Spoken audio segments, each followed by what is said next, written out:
नमस्कार, स्वागत है आपका न्यूज़ 18 के डिजिटल प्लेटफॉर्म पर। मैं हूं आपके साथ ईशा खान।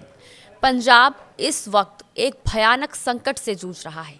खेत डूब गए हैं, घर बह गए हैं और किसान बर्बादी की कगार पर खड़े हैं। आंकड़े डराने वाले हैं। 4 लाख एकड़ से ज्यादा फसलें पानी में समा गई हैं। वहीं किसान की मेहनत, उसके सपने और उसका पूरा साल बाढ़ की लहरों में डूब गया। इसी बीच दिल्ली की बात करें तो दिल्ली एनसीआर भी इस साल की सबसे रिकॉर्ड तोड़ बारिश का सामना कर रहा है। लेकिन असली तबाही की तस्वीर पंजाब से सामने आ रही है, जहां बाढ़ ने जीवन पूरी तरह से अस्त व्यस्त कर दिया है। पंजाब में लगातार बारिश और नदियों में बढ़ते जलस्तर ने हालात बिगाड़ दिए हैं। सतलुज, ब्यास और खग्गर जैसी नदियां उफान पर हैं। नतीजा यह है कि खेत पानी में डूब गए हैं और गांवों में, घरों में पानी घुस गया है और लोगों को सुरक्षित ठिकानों पर शिफ्ट करना पड़ा है।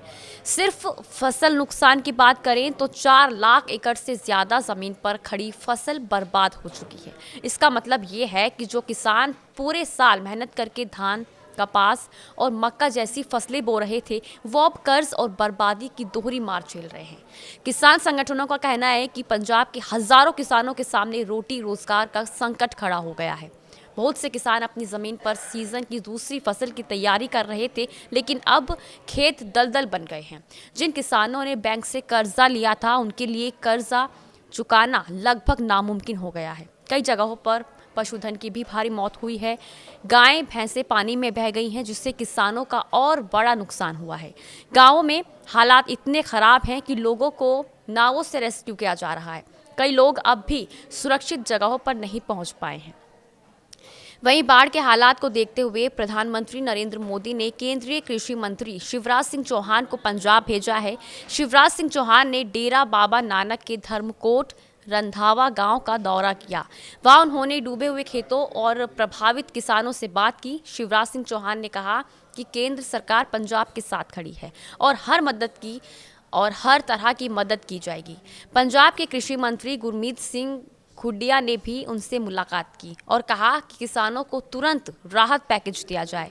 पंजाब सरकार और केंद्र सरकार के बीच राहत राशि को लेकर बातचीत जारी है, लेकिन किसान कह रहे हैं कि उन्हें फौरन मदद चाहिए, क्योंकि उनका सब कुछ डूब चुका है। गाँवों में कई लोग बेघर हो गए हैं। राहत कैंप लगाए गए हैं, लेकिन वहाँ भी खाने पीने और दवाइयों की किल्लत है। कई जगहों पर पानी पीने तक की समस्या है, क्योंकि हैंडपंप और कुएं भी गंदे पानी में डूब गए हैं। साथ ही बता दें, स्वास्थ्य संकट भी बढ़ रहा है। डायरिया, डेंगू और मलेरिया जैसी बीमारियों का खतरा मंडरा रहा है।